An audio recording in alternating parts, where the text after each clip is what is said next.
नमस्कार मंडळी, गावाकडची चव ह्या युट्यूब चॅनलवरती आणि फेसबुक पेजवरती तुमचं सगळ्यांचं मनापासून स्वागत आहे. आज एक ना बघा पावसाळ्याचा दिवस चालू झालेले आहेत आणि पावसाळ्याचं दिवस चालू झालं की व्हायरल इन्फेक्शन चालू होतं. म्हणजे का नाही, या पावसाच्या वातावरणात थोडीशी गरमी पण असते, या पाऊस असतो, या माणूस भिजलं की थंडी वाजते आणि मग काय होतं का नाही की माणसाला थोडीशी कणकणी यायला सुरुवात होती, म्हणजे सर्दी खोकला ताप असं होतं. मग त्यासाठी घरगुती उपाय करायचं म्हणल्यावर आपण एक साध्या सोप्या पद्धतीने का नाही हुलग्याचं माडगं करणार आहे. आता हुलग्याचं माडगं पहिल्यापासून करत आलेलं आहे. तर आमची आजी आम्हाला अशी बनवायची हुलग्याचं माडगं एकदम साध्या सोप्या पद्धतीने, आणि तिचं पेलं का नाही की आपल्या अंगातली कणकणी सर्दी खोकला ही का नाही नाहीसा होत असतो. या आता हुलग्याचं माडगं एकदम साध्या सोप्या पद्धतीने बनवायला आहे. आता चला आता आपण बघूया माडगं बनवण्यासाठी काय काय साहित्य लागते ते. हुलग्याचं माडगं बनवायला का नाही मी अर्धी पाऊण वाटी का नाही हुलगं घेतलेलं आहे, तर मीठ घेतलेलं आहे आणि का नाही गुळ घेतलेला आहे. माडगं करायचं म्हणलं का नाही की हुलगं मीठ आणि गुळ घालायचा आणि त्याच्यापासून हुलग्याचं माडगं बनवायचं. आता आमची आजी बनवायची त्यावेळेस का नाही अशी मिठाचं बनवायची, कधी गुळ घालून बनवायची, म्हणजे लहान लेकरं का नाही खात नाहीत म्हणून का नाही थोडासा गुळ टाकायचा आणि गुळ टाकल्याच्या नंतर माडगं बनवायचं.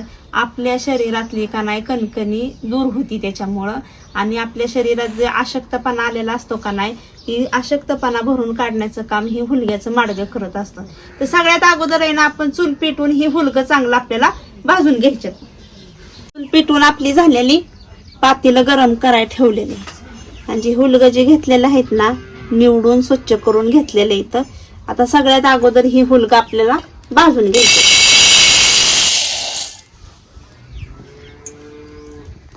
ही हुलगं ना असं चांगलं आंबोळ आंबोळ भाजून घ्यायचं. खरं तर पहिल्या लोकांना का नाही एवढं जवळ खाणं नसायचं, पण ही घरगुती उपचार असं करत असायचं. असं कुठं हुलग्याचं माडगं करा, आयुर्वेदिक काढ करा, त्या पद्धतीने असं घरगुती करत होते. असं आपलं हुलगं भाजून झालेलं आहे बघा, चांगलं असं याच्यावरती डाग पडलेलं आहे, तर असंच आपल्याला भाजून घ्यायचं. तर आणि आता ही आपल्याला का नाही एका ताटात ओतून घ्यायचं. थोडंसं आपल्याला ही बघा असं डाग पडलं पाहिजे हुलग्याला, असं आपल्याला ही भाजून घ्यायच्यात. मस्त असं भाजलेलं आहे. तर हुलगं भाजून झालं. आता ही वाईट थोडंसं गार करायचं. आता ही गार होस्तोपर्यंत आहे ना आपल्याला ह्या पातेल्यामध्ये पाणी घालायचं. तर गार झालेलं हुलगं तुम्ही पाट्या वाटून जरी ह्याचं पीठ केलं किंवा गिरणीतनी केलं जात्यावर केलं तरी बी चालतंय, या मिक्सर मधनी काढलं तरी पण चालतंय. आता ह्याचं बारीक असं आपल्याला ही पीठ करून घ्यायचंय.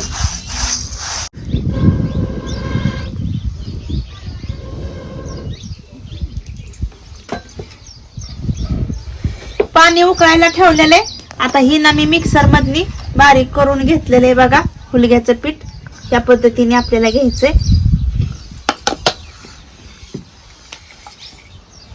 जास्त एकदम भाकरीच्या पिठासारखं करायचं नाही आणि जास्त मोठं सुद्धा ठेवायचं नाही, असं भरडं भरडं करायचं आपल्याला पीठ. मस्त असं ही पीठ झालेलं आहे बघा. आता इकडं पाणी उकळायला ठेवलेलं आहे ना, त्याच्यात आपल्याला हा गुळाचा खडा घेतलेला आहे मी. हा गुळाचा खडा घालायचा आणि चवीपुरतं मीठ टाकायचं. एवढं असं टाकते. थोडंसं जास्त मीठ असलं तरी पण चालतं. या आता पाणी मात्र चांगलं उकळून घ्यायचंय आपल्याला.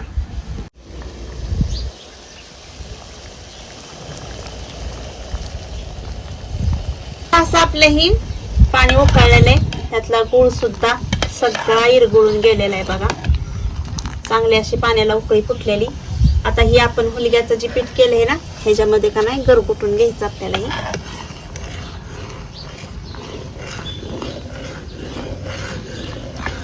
गुटुळ्या होऊन द्यायच्या नाहीत ह्याच्या.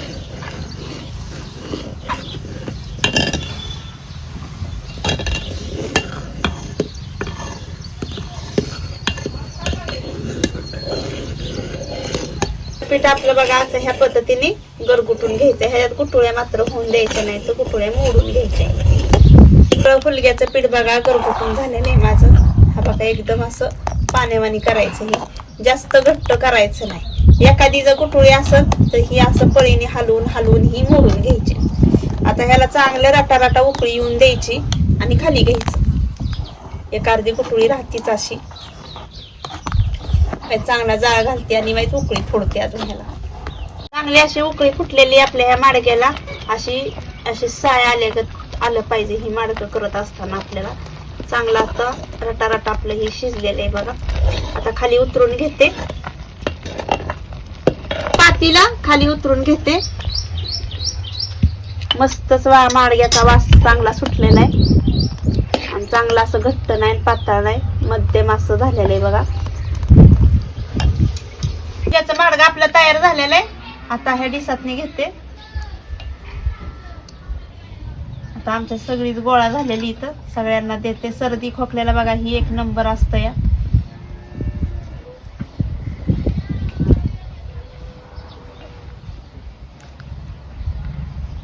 आणि गुळ टाकल्यामुळं तर अजूनच त्याला चव येत असते या. सगळ्यांना आता वाढून झालेले. आमच्या आईनं बघा ही हुलग्याचं माडगं बनवलंय. मला कसं झालंय ते सांगतो. खा. चमचे देऊ का? चमचा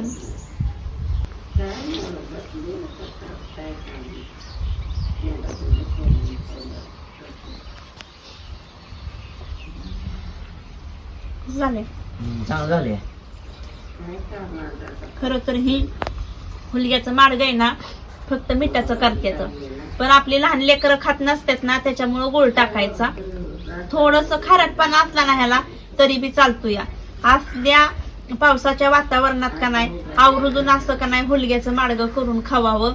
सर्दी खोकल्यासाठी आणि अंगात जी आपली बारीकशी कणकणी असती का नाही त्याच्यासाठी ही अतिशय उत्तम असतं. कसं काय झालंय माडगं मग? एक नंबर आहे ना.